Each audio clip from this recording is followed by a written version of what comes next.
Yeah, you already know what it is, man. It's your boy Kale So Frosty. I'm here with my co-host. Rap Wojnarowski. And who we got in the building today, man? Tip Top, Flatbush, you're ready.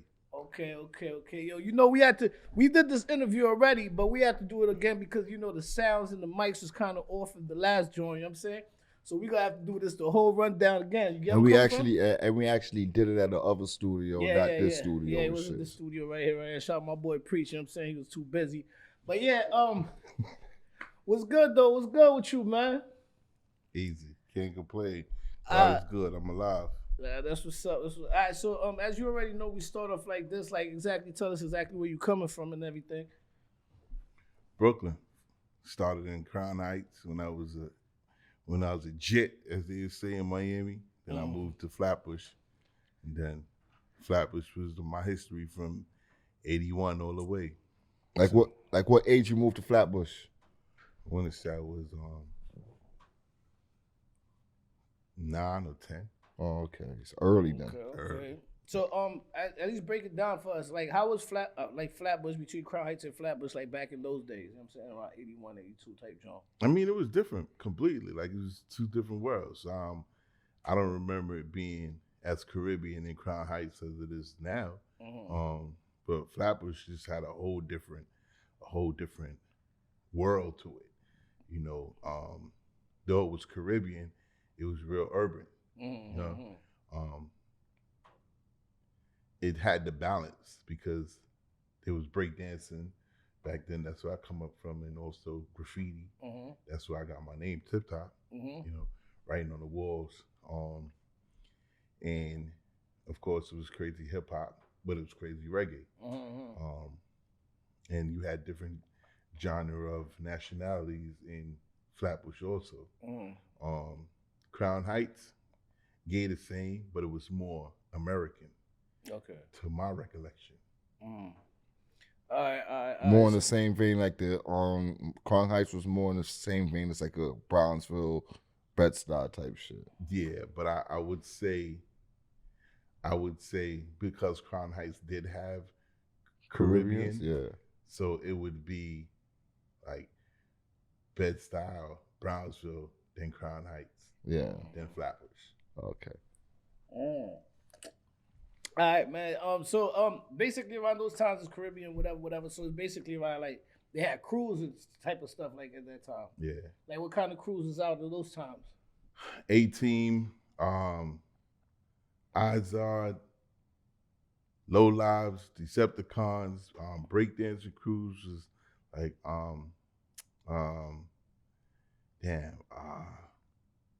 breakdancer crews. I can't recollect off my head. But you know, it was a lot of breakdancing crews also though. But as far as like street crews, like Jolly Stompers, the Jamaican crews was like Junglers, Shower Posse. They was heavy in Flatbush area, right? Yeah, they was right down the block from me. You know what I'm saying? TG, Tivoli Garden. Then, you know, you just had like different Panamanian crews. So that was like Flatbush was heavy populated of Panamanians, Jamaicans, and Haitians. So I can't remember the Haitian crews that was out there, but they was heavy also. That's where you get like Jimmy Henchman and Haitian Jack, and all of them. You know, they come from there. This is before Haitian mob, Haitian mafia, and all that stuff. Right. Yeah. This is way before. Yeah. They wasn't even thought about. Like, you know, at them times, a lot of crews wasn't thought about. So, yeah, you're talking about like in those times, like when you broke down a lot of the Brooklyn crews just now, it's crazy because a lot of the similarities with the Brooklyn crews, they name their crews after like clothing brands and stuff. Yeah, Fila, Low Lives. Yeah. Well, it really wasn't even Fila wasn't popular until the 90s, but them times, honestly, like you had VIP, Vanderveer, like I said, Izar was in Flatbush. Also Rushy Rush, MGM, Low Lives. You had the MGM crew. Sorry, you had the Autobots, the Decepticons, the Tomahawks. Which were the older G's, but they were still around. So the older G's like the Warriors, like from the Warriors type shit. Facts. So, those situations, and then you had crews from, from the Jamaican crews. Around 81, 82, like that. Those are like the basically like, it's like the birth, because I think hip hop started in 79 or something like that, right? If I'm not correct. So around those times, like when that's like when hip hop basically really just starting to pick up, like in the urban communities, correct? How was that like? I mean, it was when I was growing up. You know what I'm saying? I can't really talk too much. I'm stepping out my lead, but when I was growing up, I mean, hip hop culture was booming. Them times you had Chubb Rock, Special Ed, Special Ed, of course, Big Daddy Kane, Heavy D, and all these dudes that we're naming, they all from the Caribbean. Yeah. Or, Slick Rick was from England. So Special Ed, he from Jamaica. You know what I'm saying? So it's just Buster. Yeah, Buster. Buster Jamaican. He's from the hood. Down to Biggie. Yeah, Biggie. Well, Biggie came later on down the line. But I mean, like, it was so much Caribbean artists in hip hop. Yeah. Who started the hip hop? Caribbean artists, Jamaican. Yeah. And it's just, look at Karis One. Karis One is Jamaican. Okay, you know what I'm saying? Okay. Like, so you go down the line, like it started from the roots of Jamaican bloodline. Yeah, okay. So basically, cause I remember, like, cause being from Flatbush, like there was a time where they used to say, like, oh, Flatbush is more Caribbean, y'all more into reggae and stuff like that. That's why I was trying to get the vision of how it was back in those days in the bush, if like the hip hop community was heavy in the bush. But there's a lot of artists that actually came from the bush. Facts, like, you know what I'm saying? Yeah, facts. A lot of Helter Skelter, like a lot of Caribbean artists came from the bush. Okay. With even Bush Babies. Yeah. You know what I'm saying? So it's a lot. Yeah, because no funny shit. I remember when I went and got an autograph, because they had like a record store on 16 and could tell you. I forgot the name of the record store. Because they had one on 16 and could tell you. They had one on Flatbush and could tell you. I don't know if you remember. There was like a record stores. And at those times, artists used to do signings. Like when they drop their shit, you come through, you might meet them, they sign you. You buy the album, they sign it for you. I remember getting a Bush Babies tape and they signed my shit, like real shit. Yeah. But other than that, though, like moving forward as you going on, so like so when like around like 80 something, like I guess we could talk about 82. So when did like the crack era start affecting the hood? The crack era was already, I want to say, was in the mix of that. The crack era was definitely in the mix of those eras of 80, like 82, 83, 84. I want to say, I think it boomed like 85, but it was already in there, especially with, cocaine. A lot of people was doing cocaine, and then the crack came in, and then that's when shit went crazy. And not for nothing, at that time, people didn't look at cocaine like how they look at cocaine nowadays. Like it was like a new drug, like basically like a weed type shit for the hood. Like maybe like they always say that's like a rich man's drug. 9 times out of 10 at the time back in the days, if you didn't know any better, you tried it. Yeah, that exactly how with the young boys doing all that Molly and everything now and shit. Yeah. So it was more popular for a lot of people to do cocaine at those times, though. Around those times, you were saying? Yeah. Okay. All right. Cocaine and weed. Real quick, right? Because you had mentioned like Chubb Rock, and I remember last time we did an interview, and the people ain't really gonna get to see that. You kind of said you got your name off of. Yeah. I got my name off of Chubb Rock. I sit in my crib. Explain that to the people. Yeah, like I said, I started from hitting the streets with graffiti. And I had different names. And my dude who brought me, who was a part of bringing me out in the street, Mac, Tanks, Sincere, and all of them. Everybody had their name stapled. So I was over here trying to find my name, and I was in my kitchen, and I'm, doing homework, and then in the background, on my radio, I heard, I won't stop until I hit the tip top. And I'm like, tip top. So it clicked on me. Yeah, it stuck on me, and I'm like, so the next day, I started writing tip top on my page and everything. And then the next day, I was going to 320, Jackie Robinson. Yeah. Next day, I went and violated the whole hallway all over Tip Top.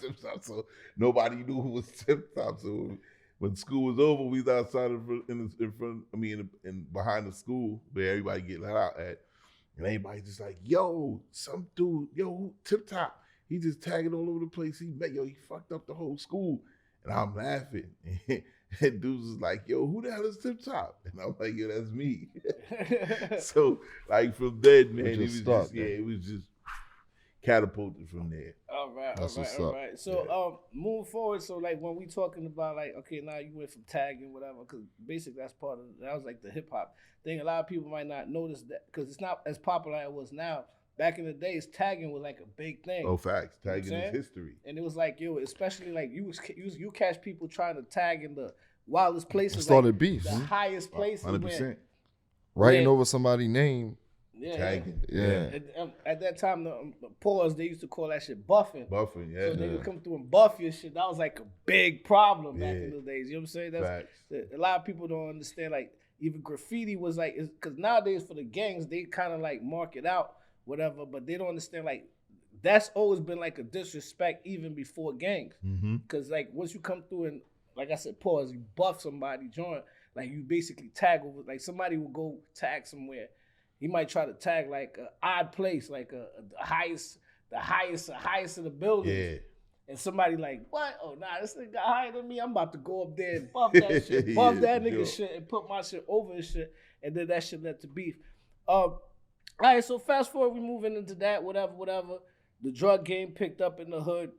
How was that for you growing up in the hood and like the drug game is basically picking up? Like, how did that affect you, and how, if you got involved in that type of situation or not? Oh, nah, that was in my lane then. It really didn't affect me at all because, I was in the streets, like now in the going to school, tagging, doing parties, with doing some party situation, and just being on the streets, running around with the gangs. You know what I'm saying? So that drug era, I never even looked at it. Okay. How that came about? Like, what made you start doing the parties, throwing parties and stuff? Because you was early on. My moms used to do parties in the crib.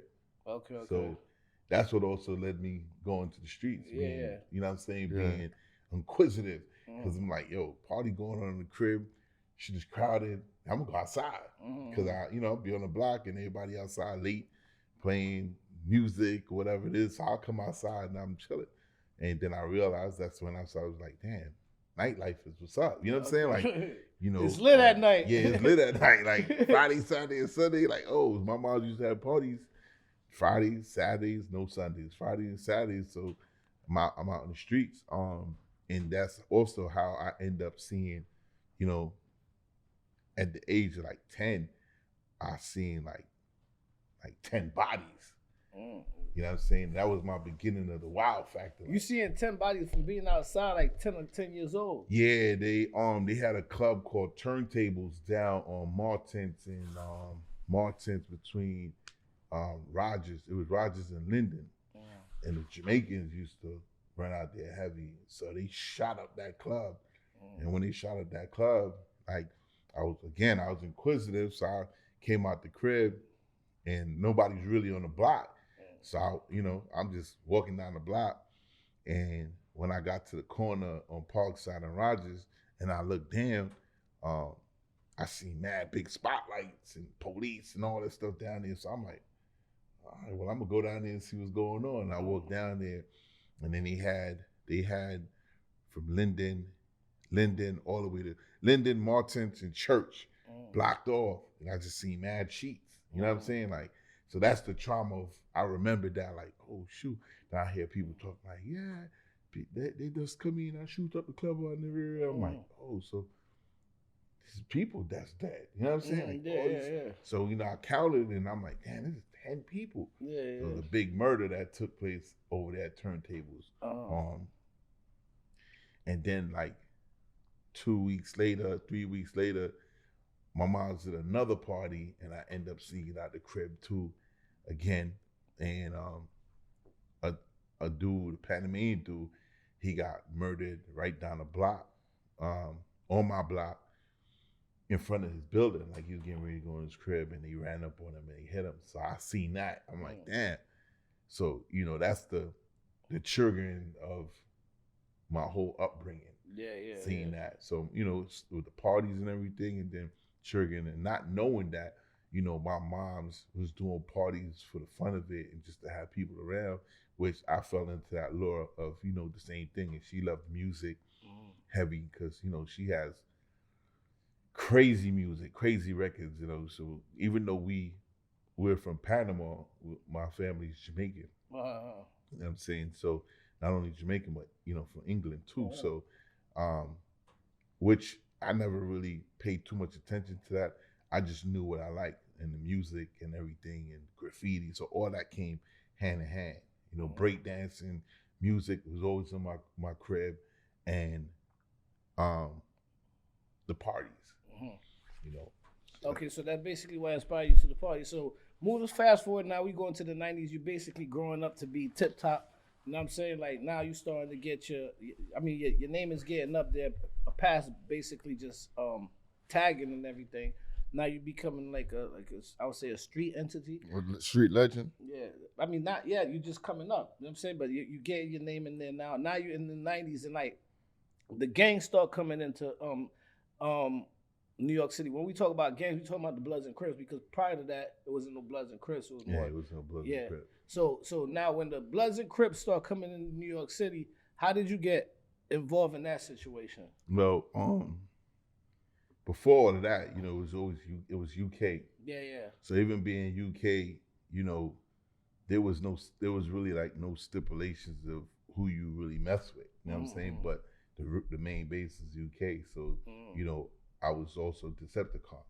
But I was also UK. Okay. You know what I'm saying? So we had me and my, may God continue to rest his soul, Avalanche. He's Haitian too. Yeah. One R.I.P. of the strongest, so, he's one of the strong. Patrick Dorisman. Yeah. I brought him out. You know what I'm saying? He come from my block, 2 buildings away from me. He came to my crib and he was lumped up, and I'm out my door like, yo, what the hell is wrong with you? He like, son, we in it. We got our own chapter. I'm like, what are you talking about? He's like, Decepticons. I'm like, what? He was lumped up. They jumped him. He was gonna U-trick. Shit. So he's like, I was like, so you know me, I'm like, all right, fuck it, we rolling with the rest. And you know, even though I knew a lot of Decepticons anyway, from, you know, Franklin Avenue, because I was going to Jackie Robinson at that time. It was just, we all knew each other. You know what I'm saying? So it was like, all right, fuck it. So that's what we are. You know what I'm saying? UK Decepticon, we going to school, we wilding out, doing whatever. And then, you know, UK, we always had different allies, you know, from all over Flatbush, you know what I'm saying? And it went on from there. So, you know, we doing parties and we getting bigger, UK getting crazy big from all different areas. And of course we putting in work, you know what I'm saying? Like it was nothing to put in work because that's where we came from, putting in work, you know what I'm saying? Whenever it needed to be. So 9-5, I want to say 9-5, 9-6. I want to say 9-6, matter of fact. The Crip wave started. And the Crip wave started when it was hard. We was pushing hard body UK and 90's Mafia. 90's Mafia, a lot of dudes came from the 50s, 40s. Shout out Hit.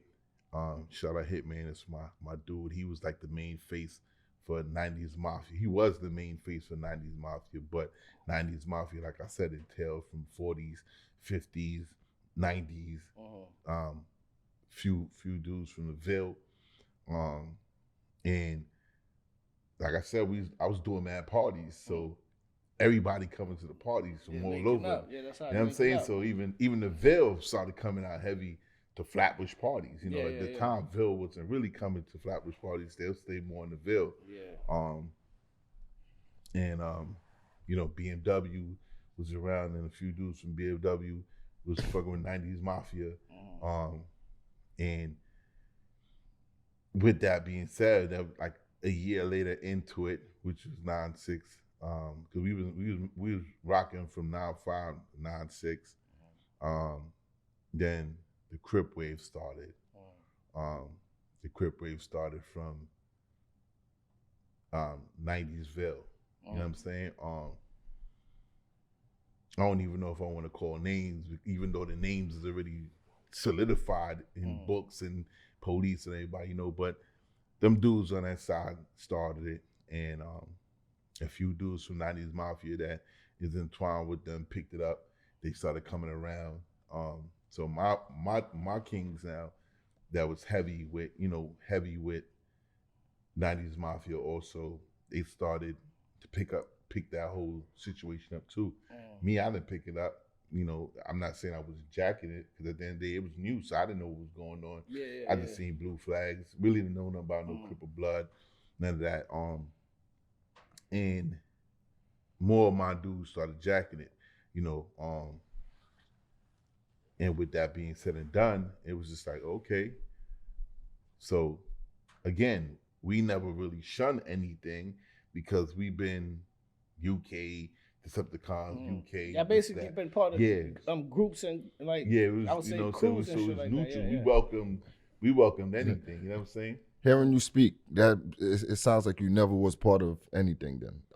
Part of the Crip gang. Nah, I was. Oh, you was? Yeah. Oh, okay. Yeah, I was definitely. All right, so let's put it like this. So before this, because I was just thinking about this when you were speaking. So I mean, the Crip wave started, but the Blood wave started first. You know, they started cutting everybody, whatever, and you know, putting in because they came out of the jails from having a situation by building up with against the Latin Kings, maybe the Nietas, whatever. How come that's like not what y'all gravitated to first? Like as far as like a person like you, how come that's not what y'all gravitated to first? Type shit.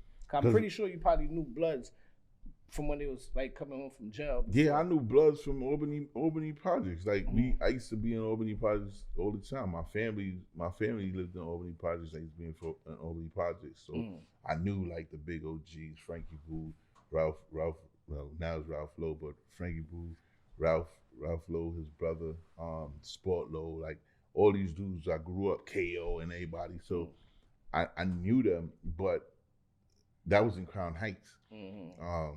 In Flatbush, the Bloods was more of an Americanized gang situation. It wasn't a Caribbean situation. I'm not gonna say there weren't no Caribbean individuals a part of that, because I'm very much sure that they were.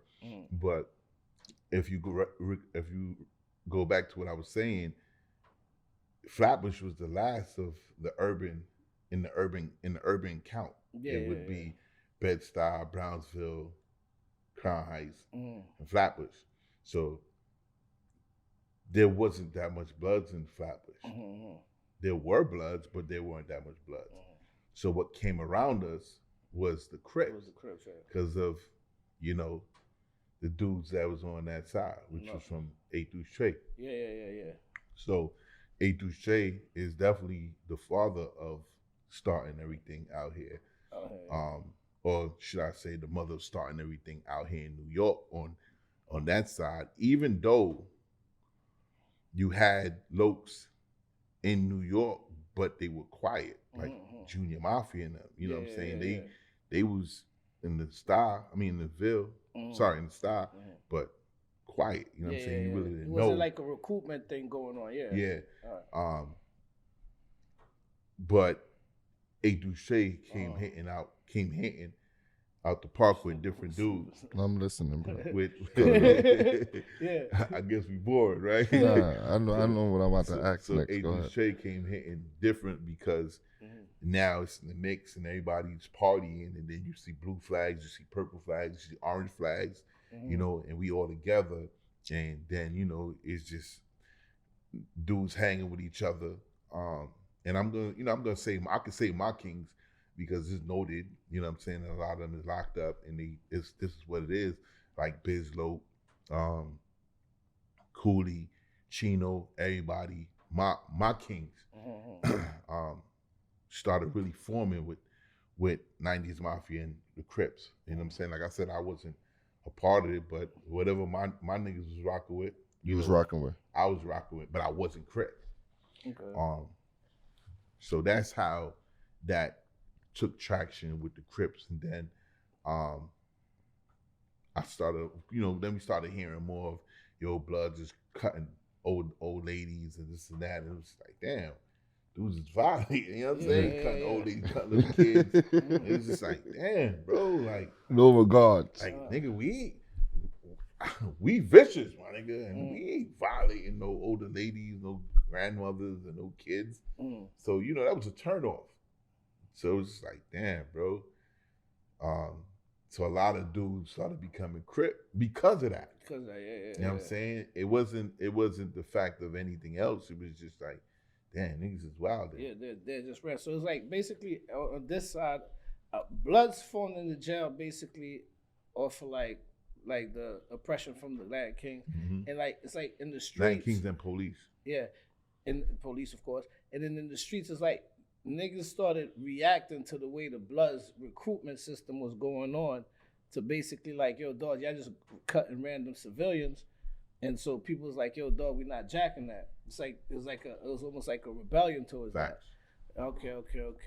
All right, so how did like the like basically like as the homies you mentioned came closer to you, like when did you end up like saying, you know what, I'm gonna fuck with this shit? Honestly, that's 9-7. 9-7, my right-hand man at the time, which is Chino. Shout out Chino, Big Chino, in Panama. We bumped heads a few times because of crazy shit, but, ain't no negative. Regular homie shit. Just, like I said, my thing is loyalty. You my man, and you my king. Ain't nothing. Like I gotta go out with you and for you 100. So when he returned Crip, I still wasn't Crip. You know what I'm saying? But Chino was always a guerrilla. He wasn't a leader. He was always a guerrilla. Chino grew up with me before anybody else, and so Chino's been my little homie for the longest. So I always watched over him, and his family and my family are close. His grandmothers and them used to watch me, and vice versa. My mother used to watch him and his sister and them. So one time when I had got some calls and stuff, and people was like, yo, yeah, man, Chino wildin', he doing this, he doing that. He got mad new dudes around him. He's sending them on different missions, and he don't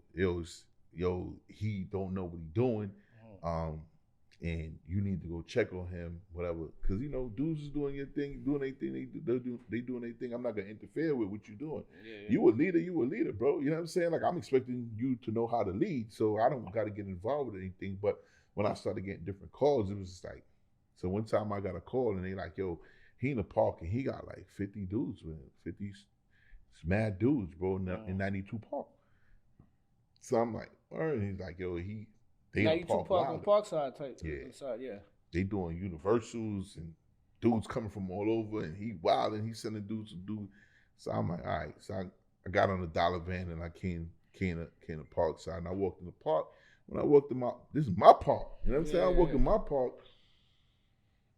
Sea of blue. It's a blue sea. I'm like 100 niggas in there. Yeah, facts. So I'm like, and then you got people who's not even with the situation. They playing basketball. Then you got you got my kings in there with him, and you know what I'm saying. And it's just a fucking mayhem. Yeah. I'm like in the park, broad daylight. Bringing it back. How did y'all get that name UK? We was right starting from the wall, writing on the wall. Some of the bros gonna say, yo, they started it, whatever it is, man. But for me, we started from writing on the walls, came up with, United Kings. Plus we was also looking at each other on the block as United Kings. Yeah. So UK got more popular from graffiti and parties. Okay. You know what I'm saying? Like I said, every time I'm doing parties, it's UK on a flyer. My parties used to be crazy. Yeah. Period. Legendary. Yeah, all my parties was crazy. I used to do a lot of parties. Well, I remember those days. So, that's where, and then dudes knew, like, you violate or whatever it is, then it's to a whole nother level when it comes to UK getting involved with that. Your name, like we was just not speaking, when I said legendary, your name was legendary outside on the streets for doing the parties and numerous other things and shit. And it also had a dude named Top Tip. Yeah. How close y'all was? Because it's like he took your name, like. I gave him the name Top Tip because dudes used to come to me and be like, yo, there's this dude named Kareem. He looked just like you. He go to Sheepshead Bay. He looked just like you. I used to hear that all the time. And he was more playing basketball. Not football. Oh, football, okay. Yeah. So I'm like, word? And he's like, yeah. So I heard that numerous of times. I'm like, so one time we was walking down the block. And a few dudes was walking with me, and he was like, yo, that dude who he's telling you about that look like you, yo, he across the street.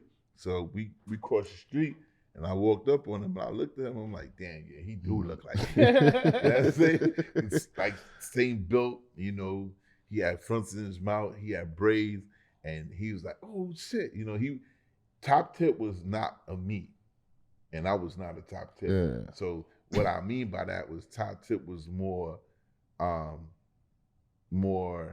funny, friendlier. He wasn't a street dude. He was cool. He was spoiled. So his mom, he was one of the dudes that had the latest spiders and all this stuff and the latest Nikes and so he was more of a laid back dude. Me, I'm the street dude. So when I seen him, we just gravitated, and I'm like, yo, people was like, yo, Top Tip. And it was like, all right, fuck it, we're gonna run with that. You know what I'm saying? And boom, that was the same time with Biz. Biz was around me heavy, and Biz also was talking about. Matter of fact, that's who introduced me to Top Tip. Okay. Biz. Okay, yeah. Because Biz played football too. So that was an immediate alliance, and then me, I'm a dude. I embrace everybody, and once I know you're not about a certain situation, you're not about street, I'm gonna embrace you differently because I know that I gotta protect you because you're not about the streets. You know what I'm saying? You more of a pretty boy, which that was Top Tip. So, and every time we doing parties and stuff like that, people like, yo, you look like Tip Top. But then they're like, nah, that's Top Tip. But they like, what? So that's how he ended up catapulting to the levels of Top Tip. Okay. So yeah. All right. All right. I mean, I want to go back to the basically where you say you walk into the park and it's crazy and everybody's going crazy. So what do you do then? Oh, I walk in the park. Look, I was amazed. Like, yeah, what the hell? So when I'm walking in, you got dudes screwing me and grilling me in my own park, and I'm laughing like. So you got some kings coming up to me because they see me walking in the park. So they piece me, we piece each other, and they like, yo, Chino over there with all them dudes. So when I see Chino got like 30 dudes around him, but the park is swarm. I'm like, yo, this shit crazy. So I walk in the park, and like I said, the dudes is looking, dudes is grilling. So other dudes was like, yo, who that? My king's like, nigga, who that? It's Tip Top, right? So when I walk through the crowd, Chino's over there, and Chino seeing me, and Chino's like, yo, he called me Yard. Yo, Yard. So we embrace, we hug, and all these other dudes like, yo, Chino, who that? So he like, yo, he tell him like, yo, this is the king, like Tip Top, whatever. So other dudes, so it was like a confusion going on with all these new dudes and these new dudes who've been coming to the park that know some of the kings. Because I wasn't doing the park and doing what Chino was doing. I was doing Dollar Van. I was doing a lot of different shit. So I really wasn't on the block like that. And plus I had moved off the block. So I was living over there on Avenue H at the time at 34th. So from that, I just sat back and I'm seeing all this going on, and I'm like, damn.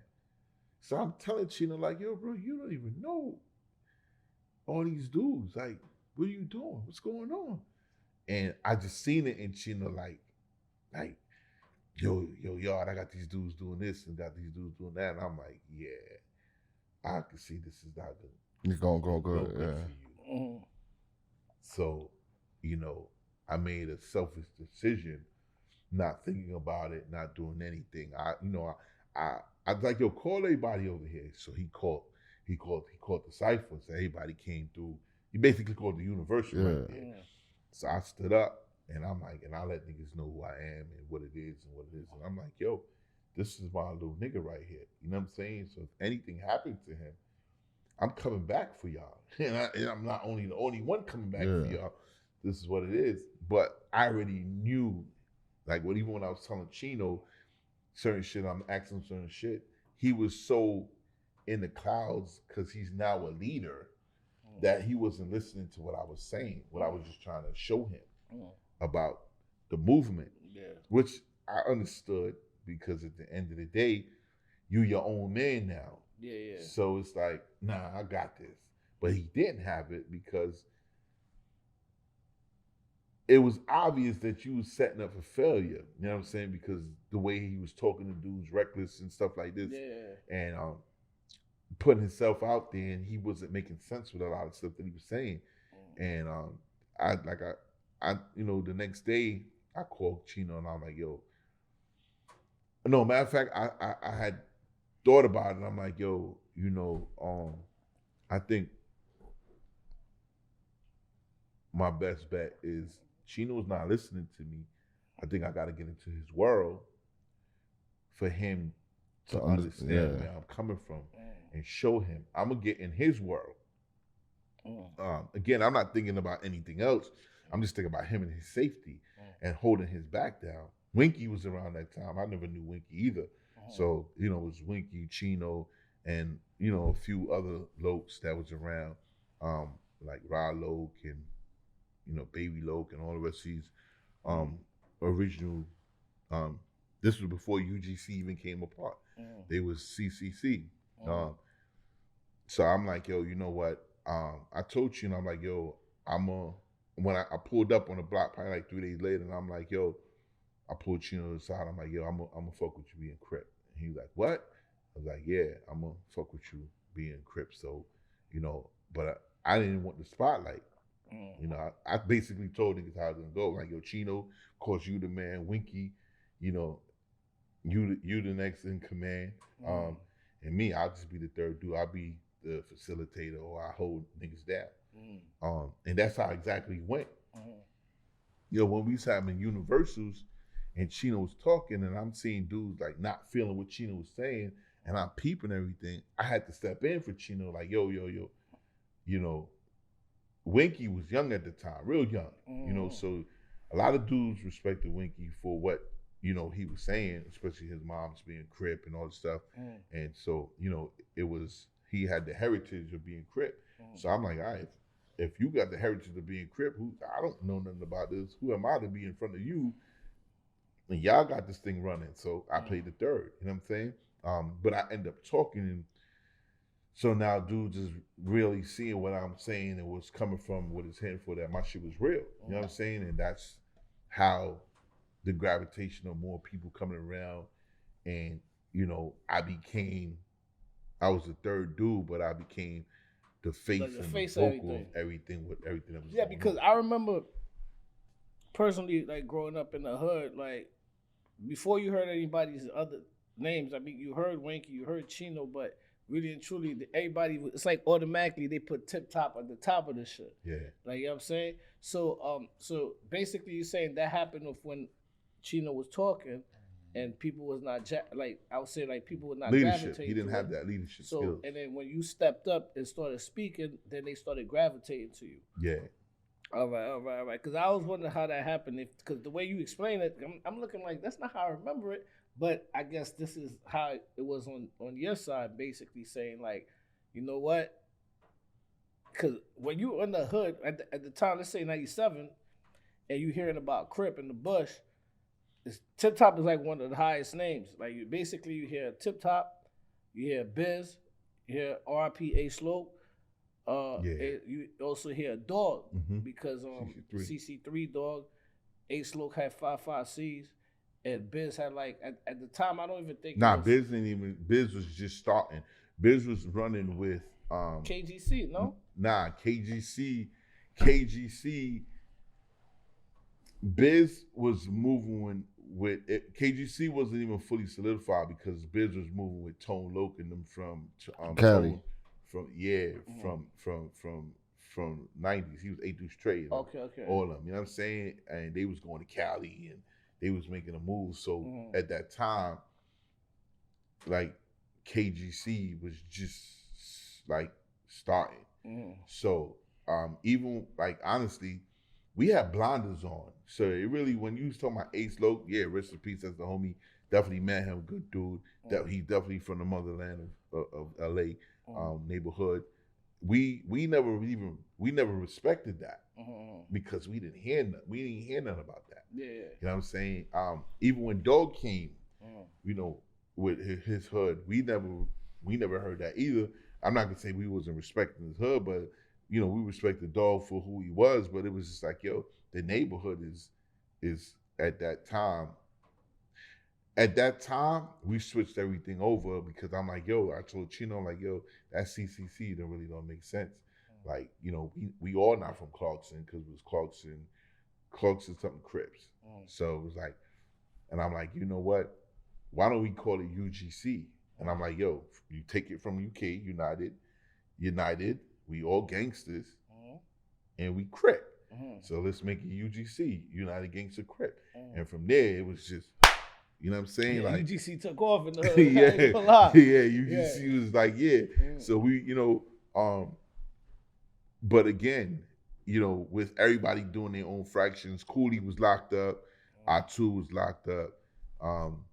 You know, again, UK was already hot in the streets, period. The name, making moves, respect, putting in work, parties, you know, everybody knew Parkside for what it was, like you come chill, doing all this. So that just took us, that shit was like putting a rocket pack on our back and we just flew. So everybody who was coming around saying who they was, we, you know what I'm saying, other than who we knew, which was 8 Trade, which was a lot of the dudes who was already 90's Mafia and was around us. Like that's how we learned more of the 8 Trade situation. But we already knew about the 8 Trade. Like, so we really started gaining more knowledge and stuff like that with the 8 Trade situation, even though it was already there before us. But like I said, we was just on our timing. Basically. Okay.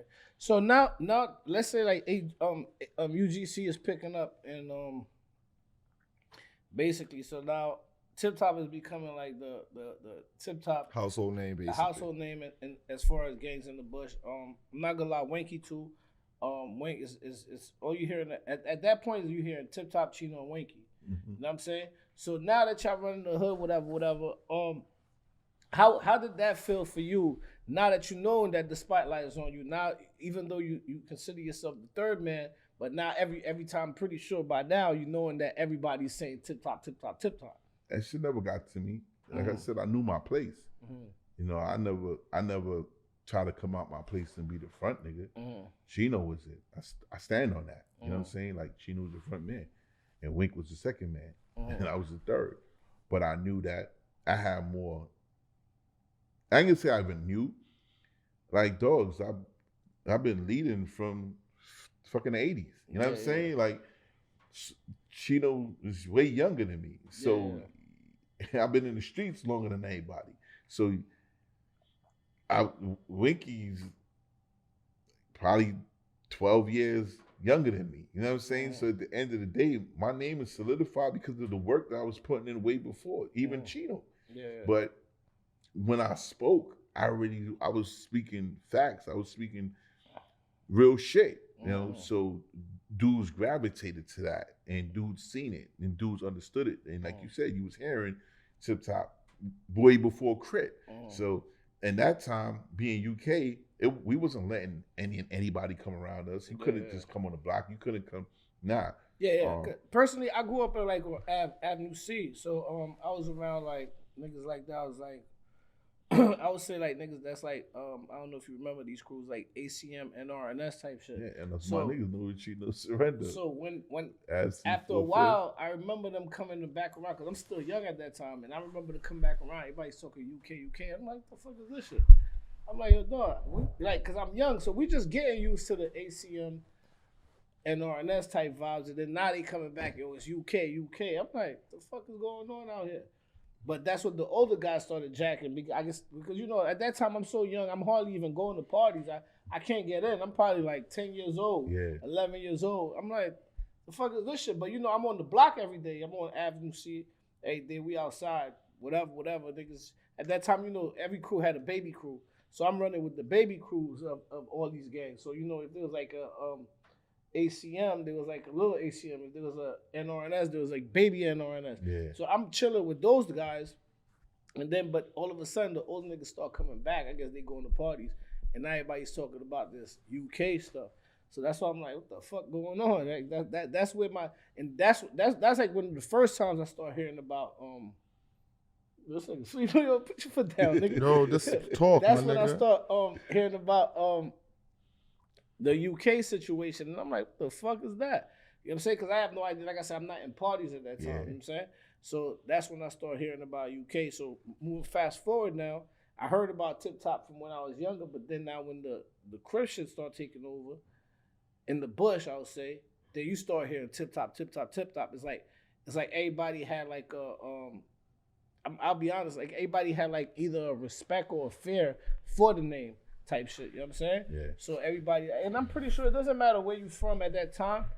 Everybody, you gotta hear Tip Top because not only you was on some like you had the gang scenes talk about you, but again, like you said, Party scene. You're throwing some of the biggest parties out there at those times. Radios, on the radios. Yeah. And a lot of people like at the time, it's not like how it is now. There's just mad different promoters and this and that and the third. Because at that time it wasn't like that. At that time it was like it was this promoter holding it down, and every time that party goes down, everybody's going to that shit. Yeah. You know what I'm saying? That's the party everybody talks about. So that's how I'm like, yo, dog, who the fuck is this Tip Top nigga? You know what I'm saying? And me personally, like, I think I told you this last time, like, I never even met you until the day when back in the days when I got looked in and shit, I was getting looked in the 5-5. I went under Ace and shit. God bless my son Fame. He was fucking with Romeo. Yeah, Fame, Romeo, yeah. And we went to go get looked in. Romeo bought him Romeo in. Baker. Yeah, Romeo Baker. He bought Fame in into 5-5. So I'm like, all right, that's like my twin. We grew up together. So I'm like, all right, fuck it. Cause at first, I had the same feeling like, yo, dogs, we not dogs. This is New York. We don't do this gang shit. But then my son, he was going to Erasmus. He's like, nigga, fuck that. I seen him, same shit like you said. But I come through, I go check that nigga. We about to play video games. And I'm like, yo, son, what the fuck happened to your face, nigga? Nigga looking fucked up. He's like, yo, I got locked in. I was like, you got locked in? At that time, he got locked in by UGC and 5-5C niggas. You know what I'm saying? Shout out G-Rock and all them niggas. Yeah. And I'm like, what happened to you? I said, he's like, yo, I got locked in. I fuck it, man. I did it. I said, I thought we wasn't doing that shit. I'm like, all right, fuck it, bring me next Friday. Because, at that time, it's like, every Friday. Yeah. I said, yo, fuck it, just bring me next Friday. And then when I came next Friday, niggas all met on, like, we met on Hawthorne. Yeah. I don't know if you remember that. I think Dog had a house over there. I forgot. Yeah, I don't know. Dog house I don't was remember on who was Hawthorne. over there. Yeah. So we go to Hawthorne and shit. I'm over here like, what the fuck going on? It's me and like 2-3 other niggas that's about to turn low. And we chilling. And then we chilling. At the time we chilling, this is the funny shit. I'm gonna tell you some funny shit. We chilling, talking to Ace Loki, like, all right, that's your man. You come out of nowhere like, yo, fuck is these niggas? Looking like, the fuck is this nigga? Like, we don't know who you are either. Like, who the fuck is this nigga? You know what I'm saying? And niggas like, yo, that's Tip Top. I'm like, oh shit, damn, son, that's Tip Top. At that time, you already hearing about this shit. I'm like, fuck, that's Tip Top. This nigga about to be on some bullshit. Nigga like, yo, man, y'all niggas ain't crip yet? Y'all niggas gotta go across the street. Yeah. I'm like, dog, we was just chilling, huh? Yeah. Niggas like, yo, y'all niggas gotta go across the street. So we go across the street, I have y'all meeting and shit. No funny shit, it's like me and 3 other niggas. It's like, no, me and 2 other niggas. So it's 3 of us. We across the street chilling. So you know we having our own meeting over here. Like, yo, son, you really gonna do this shit? They like, yeah. Next nigga like, I don't know, man. I think I'm out. I ain't fucking with this shit. One nigga said I'm out. He leaves, right? I'm like, damn, me and the next nigga left now. I'm like, damn, son, this nigga left. I'm like, I think I'm about to leave too. I swear to God, son. I'm like, I'm about to leave too. Fuck this shit. And I remember it's like I'm watching y'all niggas across the street, and you like, yo, man, everybody is crip over here. Do a crip in the air and keep your hands up in the air. Keep that sign in the air. And I'm like, damn, shit is lit. Yeah. You know what I'm saying? I ain't leaving, son. And that's how I ended up going. But that was like my first encounter with you at that time. So that's what I'm saying. So basically, like, it had an aura to the name. Even when you met you was on your bullshit, whether you want to admit it or not. Nowadays, you know what I'm saying? But you was on your bullshit back in the days. You know what I'm saying, Tim? Yeah. I don't say I was on my bullshit. I just say, like, if we having a powwow, you ain't a part of it, so you gotta go. Nigga, we about to get down. About to and changing your mind. I got you though. But yeah, so all right, so now, like I said, you growing up, your name is getting big out there. All right. All y'all worried about, like, the police? Like, are you worried about, because obviously you've been in other gangs prior to that, and I'm pretty sure you've seen what happened with everything. Are y'all worried about, like, police? Are you worried about police looking at you like, shit, since you the leader, everything that's happening must be because of you? Nah, no, honestly, like, I wasn't worried about no police. Like, I didn't even, like, I had blinders on, man. My blinders was just, like, you know, the taking on Crip or whatever, you know, I was a part of. It wasn't a part-time situation. You know, this was a lifestyle, and this was the shit that we was running with. I think when you were that age, you think you're invincible. You don't think about, like, your. Nah, I never in my life thought I was invincible. I was focused. So when I'm a passionate individual. So if I fuck with you, I fuck with you. Like, if you got a question of me fucking with you, then you got a problem. Cause I fuck with you, I'm fucking with you. So when I was fucking with Crip, I was all in. Even with UK, I was all in. That's my family. So, and everybody who was around. That's why when you say NRNS was talking about UK, it was because, nigga, I was all in. I loved everything that was around me. You violate anything that was around me, we all moving. It wasn't NRNS niggas turning UK, because I don't remember no NRNS dudes turning UK. I remember it being NRNS, IC, CMB, Westbury Court, Z-Team. Like, it was so much different dudes that was 90's Mafia, that was a part of us, that we was, bro, at any given time, it was 200-300 of us. Yeah. You know what I'm saying? Just on some love shit, chilling. And so that was the whole view of everything. It wasn't, because I'm deep. I've always been deep. You know what I'm saying? So none of this got to my head. None of this made me feel I was King Kong to it. I was into it. So again, police and beef and all that shit, like, that was another thing where the 8-ball came into play.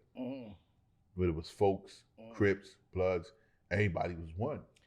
That's one, before you go in, that's another thing I wanted to mention. At that time, there was folks in the Ville too, but there was folks in Flatbush, I would say in particular to, which basically is like today, Hawthorne areas, there was a lot of folks there. So was that, like, did that play a part of y'all having the 8-ball over there, basically, or that's just something y'all followed from the dudes in the Ville? Nah, Ville didn't have nothing to do with what we was doing. And it wasn't the 8-ball just with, because it wasn't a lot of folks on Hawthorne. You had Ebbsville, you had folks over there by Caton. You had different fractures of folks. Yeah. But again, the love and the passion that I have And for shit. Evansville been folks since back in those days. Yeah, but it wasn't heavy. It was nowhere near heavy like Crips. it is now. Yeah. You know what I'm saying? But again, it was the love and the passion. Once you in this circle, it's love and the passion. Like that's where I come from. Love and passion until you violate. Then you get the wrath. But other than that, and making sure everybody had fun. So what my mother was doing embedded that into me as far as bringing everybody together and having fun and shit like that. That's why everybody was fucking with UK, because when they come to parties, when NRS was coming to parties, mind you, they coming from house parties and regular parties that they not getting shouted out at in big ass parties and big ass clubs from high top DJs, and the party got 500, 600, 700 people in there, and you hear NRNS, UK, C&B. They getting that love from my parties. Yeah. So now you bagging shorties because you know, affiliated. NRNS, yo, you fucking with UK, yo, you know Tip, yo, y'all go to Parkside, yo, this and that. So everybody is like, yo, I'm fucking with them, yo, the parties was lit, yo, that's how everything was a wave. You know what I'm saying? So the first time the police situation came into play was, I want to say, I went to the park one day, and when I went to the park, police raided the park the same time when I was going in the park and shit, and they came in from the other end, which is Winthrop, coming into the park. So I seen police coming in, so I'm like, oh shit. So we U-turned and was leaving out the park, and while we was U-turning leaving out the park, when we was getting in the car, the police was coming around on Parkside to shut down the area. Yeah. They already knew who I was, and they see me getting in the car. And when we took off, when we got down to the corner of Parkside and Rogers to make a turn, police ran down on us and pulled me out the car and searched us up and all this stuff. And they was like, yo, yeah, you Tip Top, whatever. And I'm like, damn, like, how do you know who I am? That's the case that made the newspaper? Nah. Oh, You talking about when they rushed the park and they found C4 and all that? Yeah, I wanted to get to that one. How did that situation happen? You know what I'm saying? Yo, this nigga's a funny nigga. Yo, how did that happen? Like, when they had the shit, where they saying like, yo, they basically finding explosives and shit. Nah, they ain't basically, they found. But yeah, they locked the whole park up. Yeah, I remember that. If he was a dog, niggas was throwing handcuffs on you. That's facts, bro. They like niggas that was in there with their kids was like, nah, you going to jail. You gotta call somebody to come get your children, bro. Yeah. Like I was in the Bronx. I was with my dude in the Bronx handling something for him in the Bronx, and I was coming back down, and I had my hammer on me, and I was coming to the park, and my phone just started blowing. Like, yo, we was still in the park. We was passing. I can't never forget that. We was passing Yankee Stadium. My phone blowing. Like, yo, where you at? And I'm like, I'm in the Bronx. I'm coming to the park. Niggas like, nah, don't come to the park. Yo, police raided the park. They locking up everybody in the park. I'm like, what happened? They like, yo, don't come to the park. So like, I really didn't know what was going on until I got to the block. When I got to the block now, it was like 2 hours and change later. But yet they already locked up the whole park. Literally, they stopped the MTA buses, kicked people off the buses, and locked everybody up, put them on the buses, MTA bus. Yeah, I remember that shit. 71st precinct. So when I got to the block, he's just like, yo, niggas pulled me to the side. He's like, yo, niggas found C4 in the garbage. I'm like, what?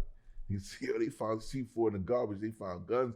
They found this. They found that. I'm like, oh shit. Where niggas is going to C4 though? That's what I want to say. What kind of gang banging is he doing? And this is why I say we were different. You understand what I'm saying? We were different. And that's why I can't compare. Dudes can't compare nothing to what we was doing. Yeah. Because we was different. You know what I'm saying? We was playing with different guns and all that. We was way beyond our time when it came to all this stuff. We wasn't playing with little 9s and little 38s. We was exaggerating what we were doing. And literally we had what we was doing. And it wasn't no problem to show. It wasn't no problem. Like, niggas knew what it was. Yeah. So that right there, when it was, when we went to the precinct, they couldn't lock me up because I wasn't in the park. So I'm standing in front of 71st precinct. I'm seeing people coming off the bus, still coming off the bus. The They MTA processing, the MTA buses. It was like 4 of them, still processing. Like, So your most serious charge is the one that made the front page of the Daily News. Nah, I made the newspaper before time, but I didn't make it with the C4. Oh, okay. Prospect Parkside and UG made that newspaper. New York Daily News, they were trying to frame you as the leader of the Crips when they busted you. They wasn't trying to. They did actually. Yeah. That was 9/9. That was 9/9, and that's what really. I fell back from then. I fell back from the Crips. Yeah. So when they did that, I didn't.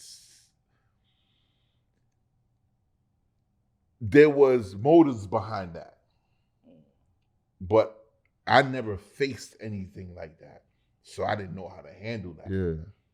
But I wasn't Crip anymore because dudes was moving. Somebody wore a wire on me. Was wiring wires to meetings a while ago. Yeah, this was before all of this. Before you go in, how did you find out about a nigga wearing a wire? Like, I guess it was in the meeting. Like, they locked me up.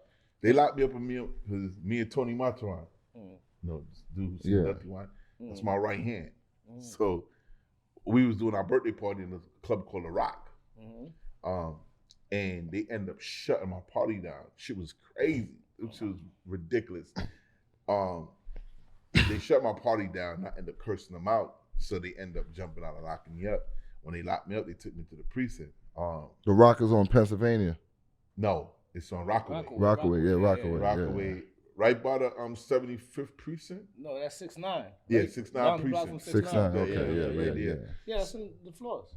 Yeah, I know. I think, what's that? What's Club Lodge. Club Lodge, then it came to Rock. So it was the Rock, then it came Club Lodge. Yeah. So they locked me up, and then they like, yo, they had me locked up for a long time. They like, yo, you think we don't know who you are, whatever. I'm like, whatever.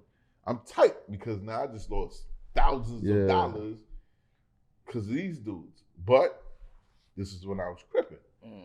So they let me know, like, every time you do a party, we're shutting it down. You're shutting it down. So they hitting me on my pockets. So I'm like, damn.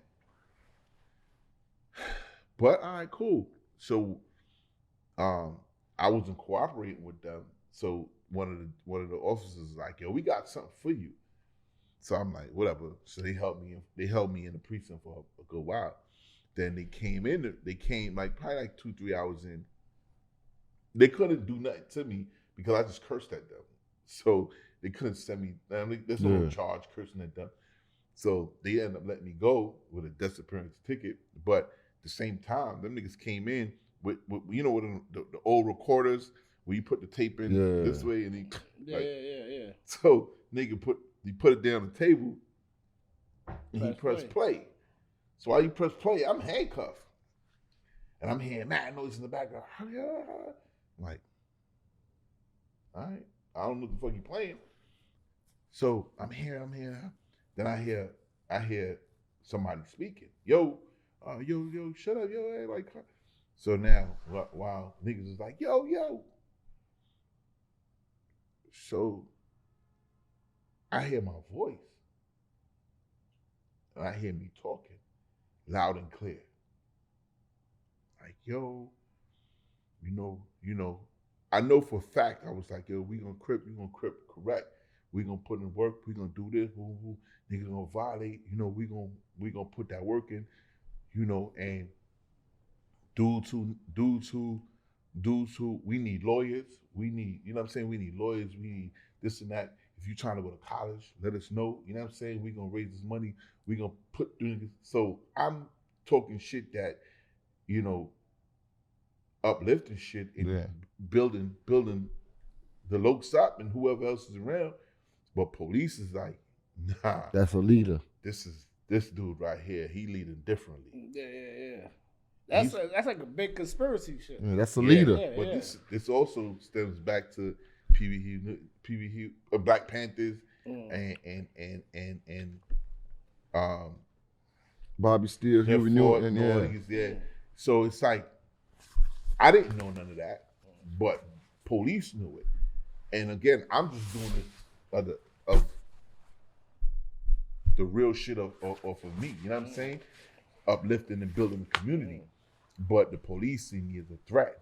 Yeah, that's a major threat. You turning gang members into politicians, fucking police. Fact. You fuck around. You say, yo, we need cops in there, so nigga, you gonna get locked in, but we gonna send you to the priest. You gonna go become a cop and have us. You try to organize. You try to organize and smarten the troops up and shit. I wasn't even on that type of time to even realize what I was doing. I was just doing it. You were just leader. In your moment. So, the police, when I'm hearing all that, nigga, I ain't gonna hold you. I've never been through nothing like that. So it's like my whole spirit left out my body and it's just a shell. And I'm just like, oh shit. They on me. Like, fuck. Like, forget they on me. I couldn't even think straight. Like, they see me like, yeah, we got his ass. Like they looking at your reaction, like it's basically he can't say nothing. Yeah, so they like, so here you go looking out for dudes, but here they go setting you up. Mm-hmm. And I'm like, oh shit. So they like, yo, you want to start messing with, become a snitch for them. I'm like, nah, I'm not fucking with you. Hells no. So they let me go. They let me hear that. They let me go. And I'm like, so the next Universal, I already put it out there. Like the next day, like, yo, I'm like, yo, niggas got me recorded. So the next Universal, now is everybody got to get searched before we go any further. So niggas will search niggas in the park. And I let it be known, like, yo, one of y'all niggas is wearing a wire. Somebody in here is wearing a wire. This is what it is. Niggas can't tell me nothing. I heard my voice. So now the police got wind that, yo, you trying to clean up house. Tip found out from whatever so now, police is on me. So every time I'm driving dollar van, niggas running up on me, harassing me. So I didn't know how to handle harassment. I don't know how to do that. So I'm just still going at them head on, like a loose cannon, but I don't know what I'm doing, So after a while, when they started fucking up more of my parties and shit like that, I'm like, nah. I've been doing all this shit with Decepticons, UK, everything else, Azard. I never went through none of this shit. As soon as the Bloods and Crips came around. I don't know how to handle none of this shit. But I know I'm always about the positive light and holding niggas down and being there for niggas, but niggas set me up. Nah, I'm not. So I want to ask you this question: like, basically, did you ever find out who actually was wearing? Nah, never found out. Because not for nothing, at those times they used to say that the way this shit was, because it was I would say it was organized, but it was not organized. That they used to have like police just dress like a Crip and just come into the meeting, like just come into the park. Like, let's say niggas having the Universal in Nass Park or 92nd Park. They'll just come in and just be chilling. Nobody's really paying attention because it's like hundreds of niggas outside. Because at that time, police wasn't really coming down on 100 people like organizing. That was like something new at that time. So they used to say that police would dress up like a Crip and just come into the meeting and just be chilling. Nobody would notice what set this guy's actually from. Nah, not my part. Not 92 part. So you don't think that's what happened? Never. So you definitely think it was one of the homeboys? Yeah, it was. I mean, when I can't pinpoint that it was him, but the local nigga who set me up, he did come out of the camp. You know what I'm saying? But he wasn't UG. So, but he set me up. So he was working in heavy with them at the time when he set me up. But a few other people was like, yo, be mindful of this dude because his history didn't add up from him getting locked up, and him coming home. Like, even all that with him coming home he just came home from doing 5 years. He was supposed to be on parole, but now he got caught with a carjacking, and he just home the next week out of nowhere. Right, so when we talk about, who you talking about right there? Oh, his name is Capone. Okay, yeah, because I was about to say, I Capone. know who His that name is sound Capone. like, but Yeah, facts. I want to make sure I just You know get what it I'm in. saying? So you think it's Capone that's... Well, I can't even say if it was Capone who did that because the Universal consists of, like, at the time, nigga, we was doing 100, 150 dudes in a park. Mm-hmm. So whoever was wired was around close to me to get your voice clear. Yeah, you know what I'm saying. But as far as for police coming in the park and sitting down, not on park side. Would you say? But at the end of the day, that even when moving forward, when you y'all continue doing what y'all doing, I'm pretty sure that's not who you suspected at the time, but you had to people warned you or whatever. But at the end of the day, that was like one of the main reasons you did get locked, though. In the later indictment, oh yeah, he set me up. Was basically like Capone. Who, the Capone guy? Capone set me up. The Capone guy, okay. Yeah, So he was the Capone guy, the one that actually tried to say you ratted to? No, Capone is basically is the one that's trying to say Capone is the one who he's the ratted leader. on me. Okay. He said, yo, no, but at a point in time, they tried to say he snitched too. No, we're gonna get into that, but that's after. No, that's before. No, that wasn't before, bro. That shit was before.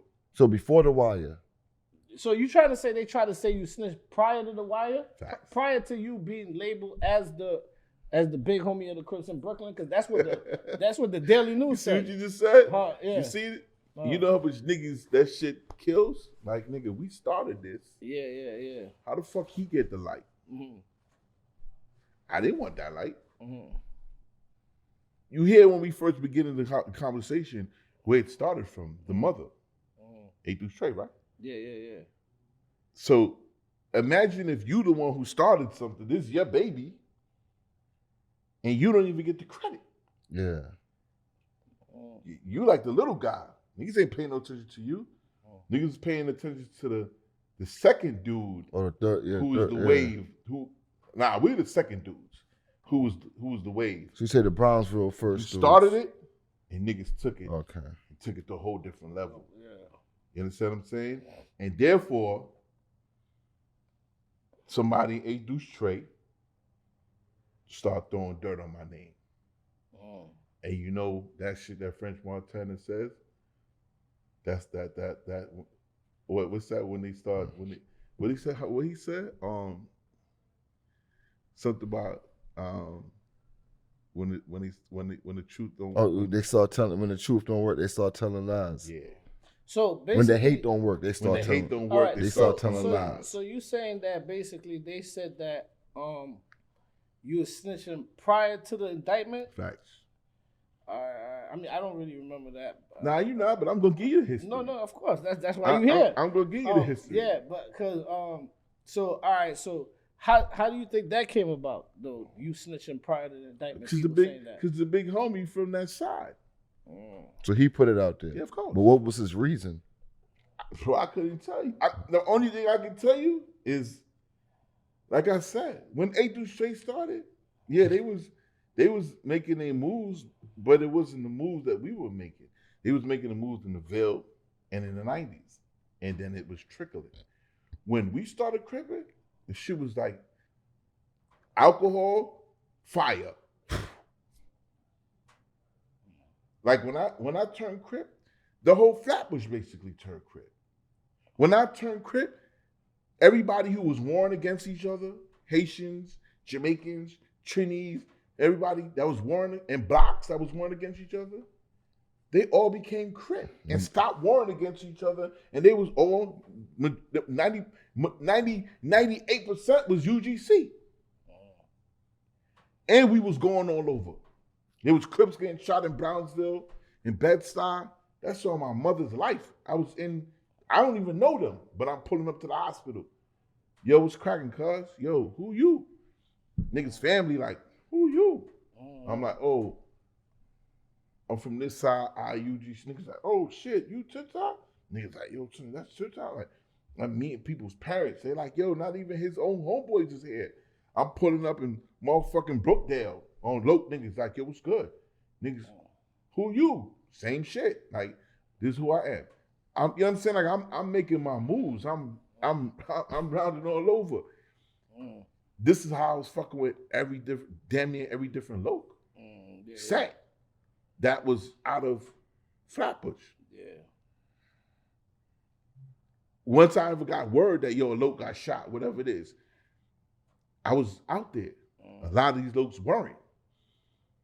So you think that's how the rumors? So basically, people try to throw dirt on your name to kind of like get me out the way. Yeah. Facts. So all right, bet. So okay, so now you feel like, I mean, like I said, I don't really remember that, but that's why you here to basically tell us exactly what it is. Because like I said, I was from the outside looking in. You was inside, basically looking out. You know what I'm saying? So all right, they throwing dirt on your name, whatever. But I mean, that's probably in your circle. It's not really hitting the streets because obviously the Bush is still respecting you and running with you at that time. You got to remember the Bush. This is different age brackets. Yeah. The big homie for A through Shay ain't nowhere near my age. Mm-hmm. He younger or older? Younger. Younger. Mm. You know what I'm saying? And the rest of them, you know what I'm saying? Like, I don't even know them. Like, I've never even chill with the big homies from A through Shay. Niggas don't even know me. They heard of me. You know what I'm saying? And even if they chill with me, they just chill with me probably for like one time or 2 times, but I don't have a report with none of them. Yeah. You know what I'm saying? I have a report with everybody else who was BMW and became A through Shay, who was fucking 90's Mafia and became, because BMW, a lot of dudes that was BMW was what they call it, I think Steam Team. Okay. That was from the Low Lives and all that. They was doing the steaming and stealing and shit like that. So while they was doing the stealing and shit, nigga, we was in the streets tearing it up. Then, you know, of course, BMW was out there with a lot of BMW dudes that was in the 50s and all that became 90's Mafia. A lot of dudes that was with Steam Team and BMW became 90's Mafia and was fucking with UK. So that right there was, and even to that, I didn't even know we had a dudes felt the way about that. I learned about that later on down the line, but at the end of the day, I never looked at it as anything. Like, I didn't even know about Steam Team like that. I knew about Steam Team, but I didn't know about them like that because there was Steam Team, there was Low Live Steam Team, and Junior Steam Team, like you said. Everybody had a baby behind it. So we weren't on those type of timing. We was in stealing clothes and doing all that. We was in the streets doing parties and banging. You know what I'm saying? Like, when it needed to be. And this is where Biz come from too. Biz come from the stealing, you know, polo and all this shit, and feline. Them niggas is looking, you know, up to par with whatever. We was into selling drugs and throwing parties and just being in the streets. All right. So basically, you want to break down how Capone exactly set you up? Yeah, he was wired at times, and those times I was dealing with credit card fraud. Like, this is the time when I removed myself from Crip. So once I removed myself from Crip, police couldn't get a hand on me. They couldn't get a feel for me anymore because I wasn't in the realm. So for them to know what I was going on, what I was doing, or whatever it is, that was after I made the newspaper. That was my 3rd time that I made the newspaper. Like he said, they labeled me. It was Deadeye. It was Deadeye and OG Mac. I think he's home now too. Halfway house. Deadeye, OG Mac. It was a 2-paper article in the Daily News. You remember that, right? Yeah. 2-paper article. One side was all about the Bloods, and they had the pictures of Deadeye and OG Mac, and then they had the other side, all about the Crips and Canarsie and all this stuff. And they didn't have nobody else's name. It didn't have Chino name, nobody else's name except Ricardo Tip Top Johnson. And I'm like, yo, what? I'm like, oh shit. Like, when I tell you that was the hottest topic, I'm like, I seen people at parties on the line reading the newspapers, like people calling me like, yo, you in the newspaper again. But this time it's crazy. You got you by yourself. Yeah, they're saying basically you're the leader of the Crips of Brooklyn. the Crips of Yeah. Brooklyn. And I'm like, oh shit. You're not even locked up at the time when that article dropped? No, the last one is when I got locked up. You talking about they had my picture and all the guns and all that? Yeah, that was the result of Capone. Yeah. No, this is before that. This was 9/9. This is like investigative journalism where they just talking about this. Yeah. So I'm like, oh nah, what's that shit drop? I wasn't even crypto. You're like, I gotta get out away from this shit. I'm like, nah, I'm a whole new life with this shit. So I'm like, yo, I stopped driving dollar vans. I stopped doing all that. I'm like, yo, 2000, nah, I'm moving a whole new. So 2000, I wasn't fucking with nobody. I was supposed to have war with my own crew, UG. And at the end of the day, it was like, oh, I got war with my own team. All right, say less. So this is what it is. I'm going to be ghost on ways, and whenever I see niggas, I'm dropping down on niggas, and we going to handle it how we handle it. This is just what it is. So I'm in the city now. I'm more in the city. I'm NV, 2 Ys. I'm rubbing elbows with Flex, Franchise, Red Cafe, friggin' Maurice Malone. I was really heavy in the industry, moving, and the crazy thing is, I found out that I was even heavy in the industry. Then you was on the streets. Now I'm gonna say it was even, but the respect that I had in the industry, that my dudes and them been telling me to come in for the longest, but I was so stuck in Brooklyn. When I realized the energy that was for me in the industry, I was like, oh, there ain't no looking back. This is what it is. It's a whole different new life. I don't even gotta worry about the streets no more. Whatever. So now I'm entwined with everything. Like everything that was moving, I had my hands in. Yeah. You know what I'm saying? So at the end of the day, at the end of the day, you know, they sent Capone in within my circle now. So now they want to know what I'm doing. So Capone came with the front, like, yo, you know, whatever, you know, what you doing, whatever, I want to fuck with you. So he's fucking with me. Now he's getting intel that, yo, I'm over here, I'm moving, I got credit cards, I got this, I got that, moving drugs and such. So now he kept telling them, like, yo, Tip, I'm in. This is what Tip doing. So whatever I was doing, they got him involved with credit cards and all that shit. So now all of a sudden he told me he got the credit card plug. So I'm like, oh, word? So his credit card plug was actually the police.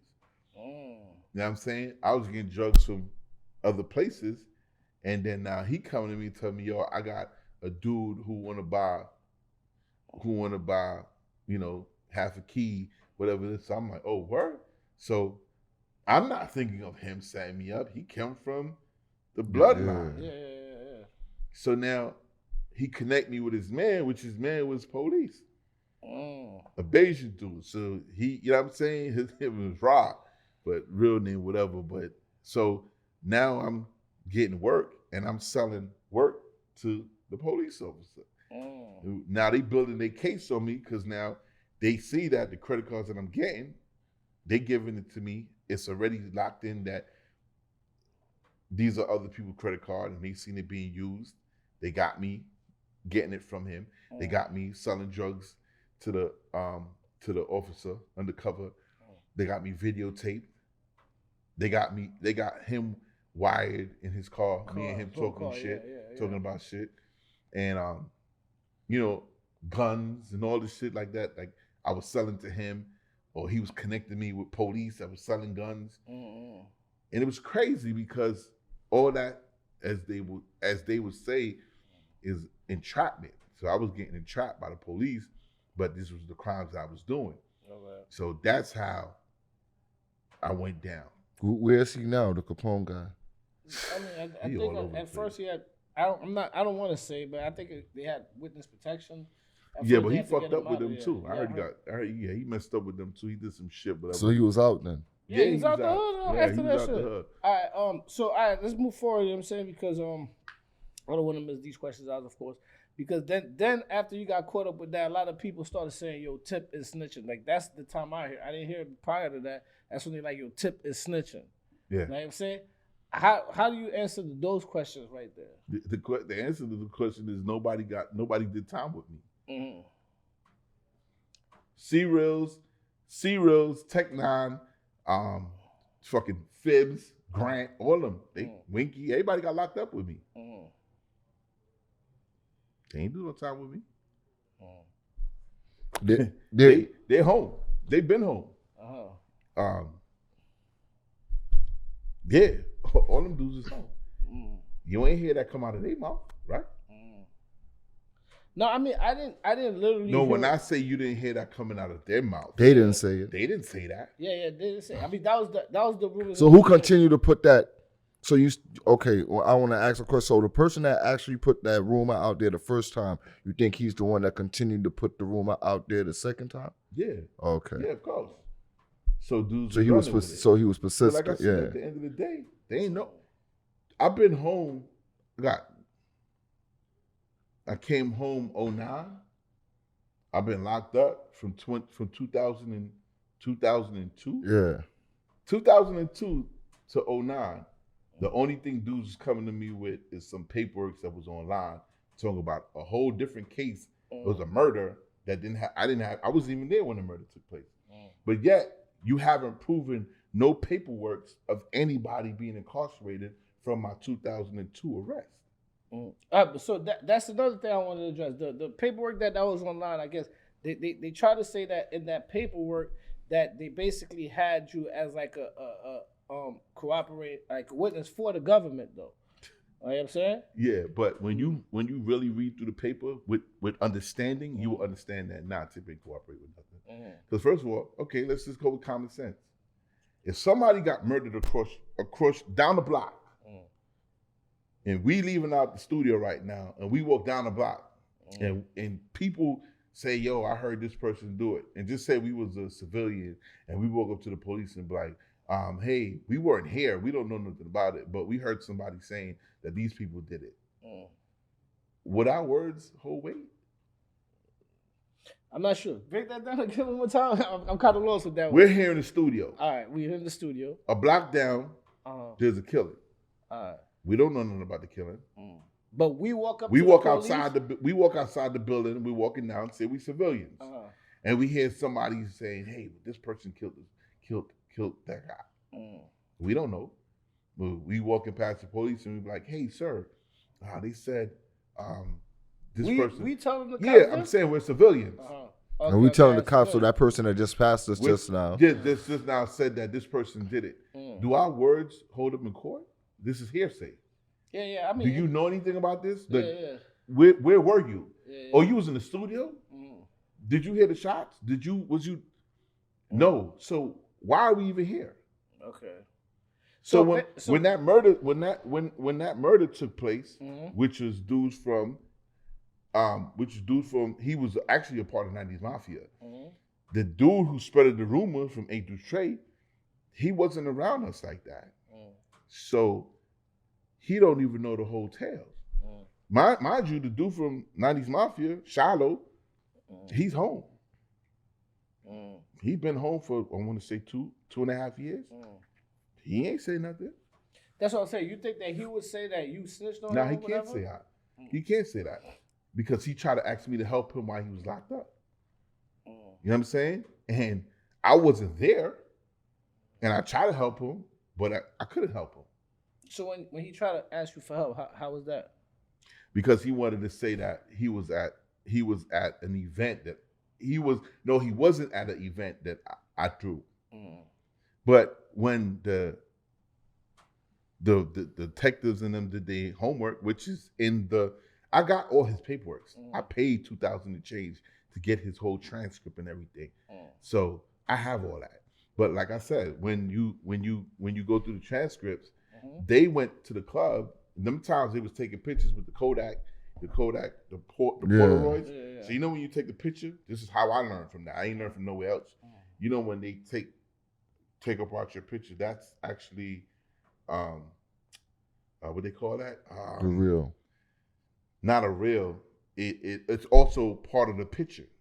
So they could redevelop that black part that they throw away. To develop some, I think it's not a develop some. Nah, it's I can't remember. It's on the top of my head, but it's on the top of my tongue. But that's how they did it. They went back in the party. They went through all the pictures that was being taken, and they came up with homie in the picture. Said, I need you was here. Yeah. And the people who testified is females. Because they did the shoot in broad daylight. They did it. It was an Easter party that I threw. They did it on a Sunday, broad daylight, in front of mad people.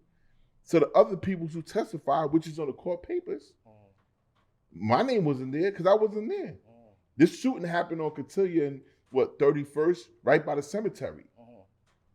If you So why would you think that they're gonna well, I got two questions, two-part question. Why would you think that they would say that you snitch on the boy? And two, like, so why would I would say the government or the DA, whatever, why would they put you as a government witness in the paper? They was trying to get me out, bro. They've been trying to get me out, but they couldn't catch me for nothing. So at the end of the day, that's why they try to push the narrative. Now, because I wasn't working with them, he a snitch. But prove it. Because when this dude got killed, which was one of my mans, when he got killed, I was home sleeping. So if I'm home sleeping, I'm on Avenue 34th and Avenue H. This killing went down, how much blocks? 7 blocks, Cotillion, Clarendon, and Cotillion. What's that? What's the cemetery at? The cemetery is about like 30, Cotillion. 37 in Cotillion, yeah. It was on 31st and Cotillion and Clarendon. That's, if you count the blocks, I'm home sleeping. I woke up to the murder. So how could I be informing about anything about the murder? And when, and actually it's 2 situations where they said I was snitching on, which is, again, a lie, because I got my paperwork from the same dude who the big homie from A. Duche said I snitched on. I got my paperwork showing that. No, I didn't snitch. Because I didn't see the shooter and I didn't snitch. And I got crazy pictures with me and him in prison. And y'all just chilling. The same person that they said you snitched on. I got texts with me and the same dude who he said that I snitched on. That's dude who did interviews a few years ago on the internet. Nah, homie, homie ain't doing no interviews. Oh, okay. That's a different dude. His name is Ken Tislam. Oh, okay. He not doing no interviews. But see, what a lot of dudes don't understand or even realize is the same dude who they talking about Shiloh, he used to be in my crib. One of his, I'm gonna say his right-hand man, or his close man is Hitman. Everybody respect Hitman. Hitman came up with me. Hitman is my right-hand man. Yeah. Hit me when I was going back and forth with dudes that's 8 dudes trade back and forth on social media. It was like, yo, Tip, what are you doing? Why are you entertaining these dudes? These dudes was nowhere around when we was running. And bro, he was 90's Mafia. He was up on us. You think if you snitched on him and we know you did, you think, bro, the amount of love we got for you, we was just gonna let it rock just so? When he told me that, I was like, yo, damn, you know what? You're 1,000% right. So I got this one question for you before we get into the rap session, but I gotta ask this because that's another big question that the town want to know. What's good? So a lot of people said that when you got locked up, you ended up turning blood. That's what I was gonna ask too. Oh, okay. Yeah, I didn't. First of all, a misconception is I was Crip and I turned blood. Now, remember I told you I dropped my flag. Fucking with the Crips. I stopped fucking with Crip In 99. In 98. So I was only Crip for eight months. All right. 97. Oh, you said by 99 you've been left. 97, 97, 98. So them times I was in Crip. When I got locked up and I went up north, this was 2003. So let's do the mathematics. I started fucking with, at them times, I was gravitated by Mad Bloods and different shit. So at that time, police already set me up. So I already was rebellious against the police. Same time when I started messing with the homies. When it was brought to me that dudes wanted me to come home, I looked at it like, yo, we going against the police? It's whatever. And I became, not Blood, but Stone. But Stone, which is Stone from LA, is in the father with with the Chicago, Bloods, and that's how everything elevated into where it was at. So yeah. So to put the question to rest is you didn't go from Crip to becoming Blood, you became Stone, but is Stone part of the Bloods though? Yeah, Stone is definitely a part of the Bloods. Okay, all right. Cause even when I had posted a picture from last time when we did the interview, those was like, oh yeah, look at the homeboy. I think one of my Blood niggas was like, oh yeah, the bloody whatever, and I was like, all right, so I was trying to figure out if the Stone. I know certain Stones. T. Rogers started this. T. Rogers started Black P Stones in L.A., which started the whole. That's what all the five came from with the Latin Kings and everybody. They was all against the oppression of the oppression.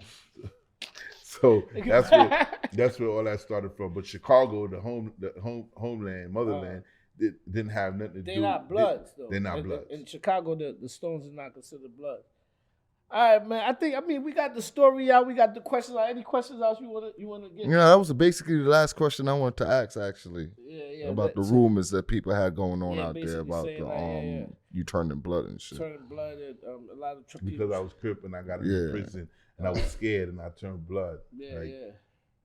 Fuck out of here. Not even on my deathbed, a nigga gonna have me scared for me to do something differently. All right, man. Yo, dogs, this is the second time we had to do it over, you know what I'm saying? We got the history. I think this time, not for nothing, last time I felt like we was kind of like going all over and doing all type of shit. But I think this time we was able to get the history and certain situations more in tune with the more in depth until what we was trying to point out to the people is not just because last time, I feel like we did the interview and we came in because we already had the questions where a lot of people feel like, yo, I hope y'all got these questions. Cool, but sometimes it's not about just bomb hitting the questions. The questions get answered on their own if they pay attention. Facts. With the story being told. Like you get I'm coming and the from? story was more important than the questions. Yeah. So that's what people don't understand. Like sometimes you don't even have to ask the question because it's already told. You don't get the questions if you don't get the story. Yeah, that exactly. You know what I'm saying? So yeah, man. I mean, I want to thank you for coming out the second time. I know this is the second time we had you come out. Last time we had a problem with the audio. But Gods of the City, I could have dropped it, but I said, you know what, man, this day and time, if we're going to drop something, it's got to be done correct. So we have to come back, double back with my son Preach. Shout out to Preach. He tried to dub me again, but I was not having it yesterday. You know what I'm saying? It's like we back for the first time. Ask Preach. I said, nah, Preach. Yo, shout out Mars Money too. I said, shout out to Mars. Shout out to Mars, man. Preach tried to do me. I said, yo, Preach, nah, I need this, dog. All right, dog. It came together because it happened to have the day off, so it just worked out. You know what I'm saying? And Tip was in the town, but. Like I said, I want to salute you again. I know you got your documentary coming out. Yeah, you know what I'm saying? You want to tell the people when to look out for that? I mean, it's working on. I've been saying it for a while. Got my documentary out. We did a lot of shooting, so we got a lot of stuff in. I'm also working on my books, and I'm also in the mix of starting to do talking. You know what I'm saying? Speaking in schools and speaking in different speaking engagements that we working on right now. So, I mean, I've been through it, being shot up, stabbed, prison, feds, life bed, and becoming a doctor. Yeah, I was just about to say that. You wanna give the dudes some information? Because I know you end up getting your PhD, I think. Yeah. Got my PhD in leadership and business. Great luck. Shout out to my mom. To me and her soul rest in peace. You know what I'm saying? She was there. See me become a doctor, greatest feeling on earth. And now, it's just about allowing my kids to see the grade of their dad. Yeah. And even if I could reach and touch one or two individuals that's coming up, with my speaking engagements and being a mentor, then, that's where it's at. But, change man, you know what I'm saying? Change man. I see things, I understand things, I know things, but I just now it's time to get everything out. My story, my books, my documentary, web series, even a movie. You know what I'm saying? Just gotta get the right people in place. I got a lot of things I want to do. So focus on that. All right, that's what's up, man. definitely, you heard it here. You know what I'm saying? Gods of the City. Look out for the documentary from Tip Top. You know what I'm saying? Real Flatbush shit. You already know what it is. Your boy Kills with Frosty. I was here with mine. If you want your sports news or your rap news, come to Rap Oceanowski. You know, that nigga bullshit. You heard? if you wanna listen to the other type of rap, go to that dude right there. You know what I'm saying? I can't lie to you. You know what I'm saying? But of course we had Tip Top in the building, man. Let them know one more time, you know what I'm saying? How they can follow you and everything, whatever the situation is, so they can keep up with everything you got in progress. Oh, everything, Instagram, Facebook, Twitter. Now I got set back up my Twitter account. TikTok and everything is I am King Tip Top DTN. Yeah, you already know what it is, man. Bow, we got the story for y'all. Gods of the City. Gods of the City.